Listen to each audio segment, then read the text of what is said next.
Alguna vez te has preguntado si el perdón puede ligar 20 años demasiado tarde? Si las palabras lo siento pueden borrar décadas de dolor, de lágrimas, de noches sin dormir? Hoy te voy a contar una historia que me pareció el alma cuando la escuché. Y la respuesta que dio esta hija. Te voy de ya sin respiración. Quédate hasta el final. Y si este tipo de historias te mueven el corazón. Suscríbete ahora porque cada semana traemos historias que te van a cambiar la manera de ver la vida. Se llama Rodrigo. Un hombre de 58 años. Con el cabello completamente blanco. Las manos temblorosas y los ojos cagados de algo que no era solo cansancio. Era culpa. Una culpa que había cagado durante 2 décadas enteras. Que se había metido en sus huesos, en su respiración, en cada silencio de su vida solitaria. Rodrigo no era un monstruo. Al menos, eso es lo que él mismo se repite cada noche antes de dormir. Pero los monstruos rara vez saben que lo son. Hace 20 años, Rodrigo lo tenía todo. Una esposa llamada Carmen. Inteligente, trabajadora. Con una sonrisa que iluminaba cualquier cuarto donde entrara. Una hija, Valentina.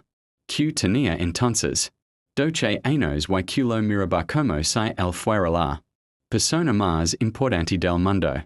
Tenían una casa pequeña pero llena de vida, de risas, de rolea a comida los domingos. Era una de esas familias que desde afuera parecen perfectas. Y precisamente eso era el problema. Porque por dentro, Rodrigo estaba construyendo su propia destrucción. Ladrillo por ladrillo. Y nadie lo sabía todavía. El alcohol llegó primero. Siempre llega primero, cosas en que uno lo note. Una copa después del trabajo. 2 copas. Luego una botella. Luego otra.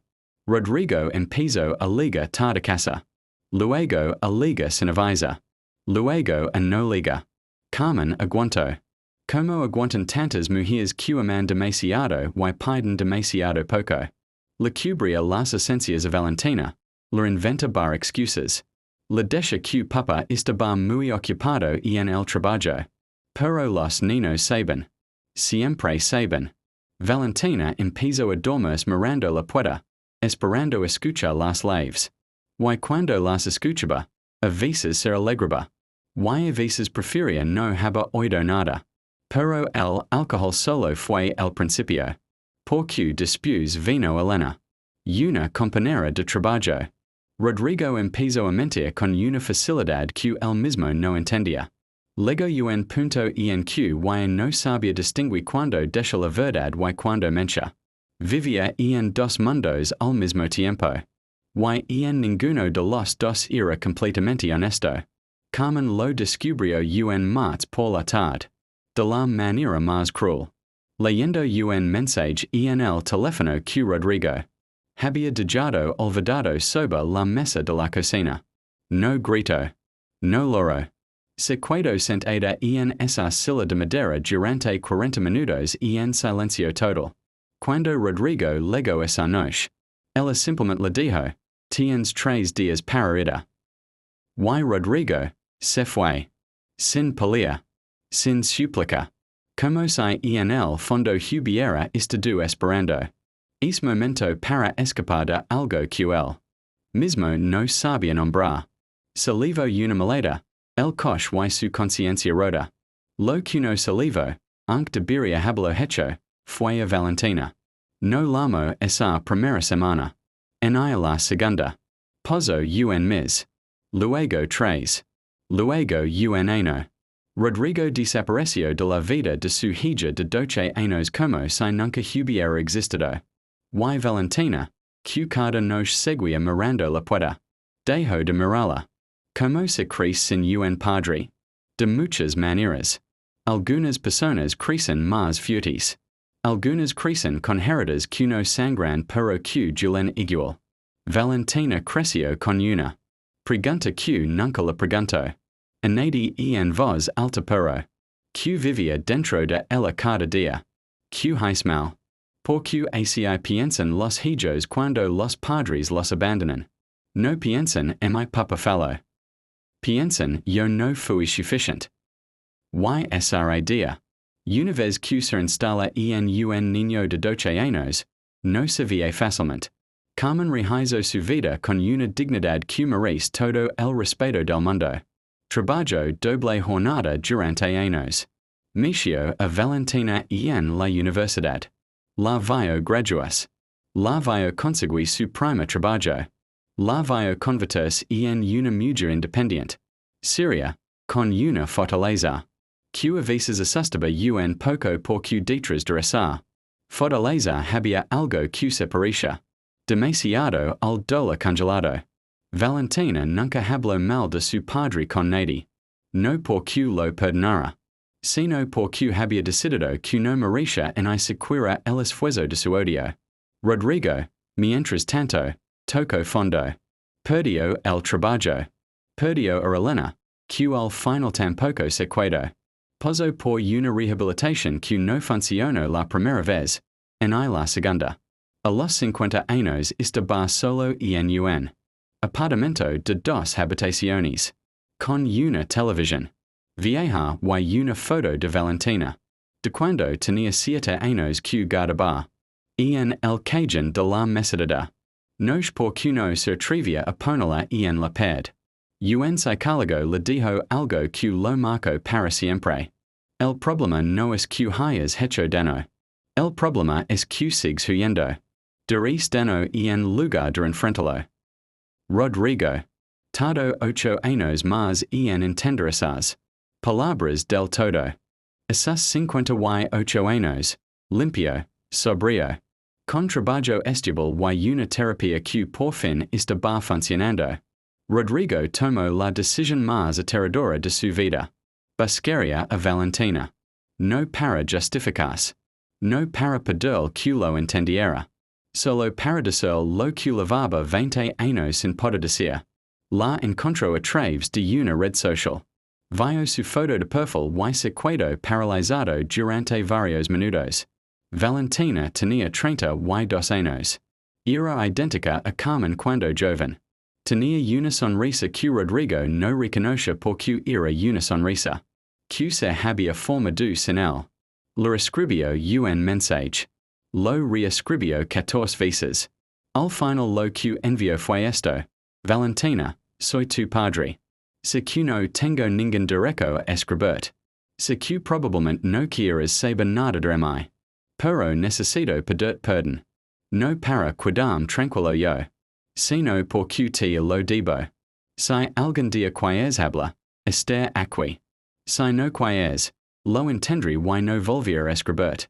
Lo siento. Valentina leyó el mensaje un miércoles por la mañana antes de entrar a trabajar. Lo leyó 3 veces.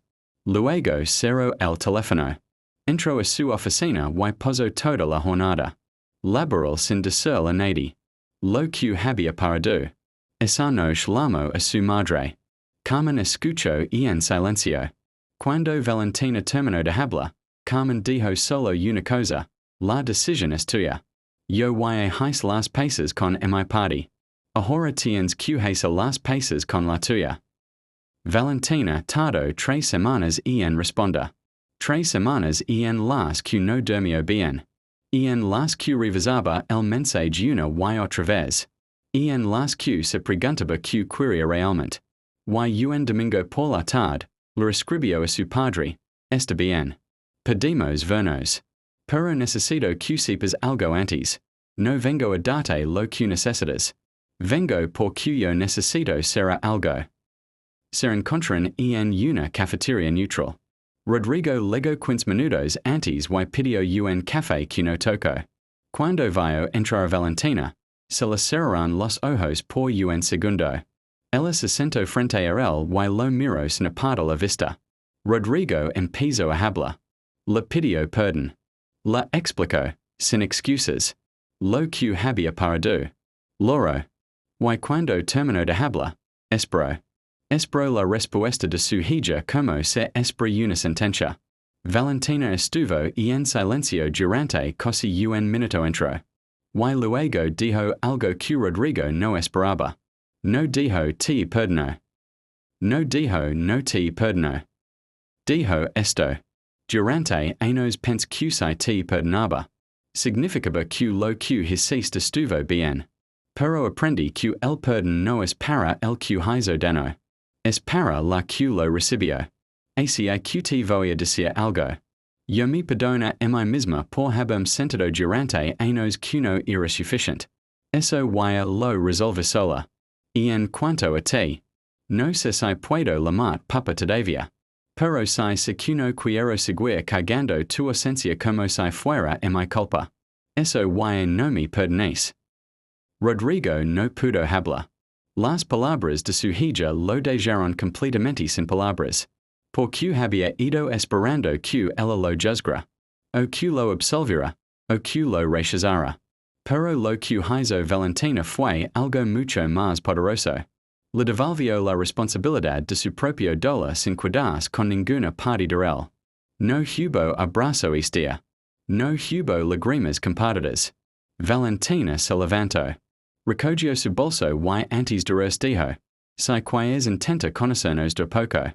Con calma y sin expectativas, puedes escribirme. Pero si en algún momento siento que esto me hace me voy a ir. Y esta vez no voy a ser mi culpa. Eso fue hace 2 años. Hoy, Rodrigo y Valentina se ven una vez al mes. Toman café. Hablan de cosas pequeñas. A veces de cosas grandes. No es la relación de un padre y una hija que nunca se perdieron. Es algo diferente. Algo que todavía no tiene nombre. Pero que existe. Y que ninguno de los dos da por descontado. La historia de Rodrigo y Valentina no es una historia de redención perfecta. No hay final de película. Hay algo mejor. Hay verdad. Y a veces la verdad es incómoda y lenta y no liga con música de fondo. Pero liga. Y cuando liga de verdad, cambia algo para siempre. Si esta historia te movió algo por dentro. Si en algún momento te viste reflejado en Rodrigo, o en Valentina o en Carmen. Cuéntame en los comentarios. Y si crees que hay alguien en tu vida que necesita escuchar esto hoy, compártelo. Nos vemos en el próximo video.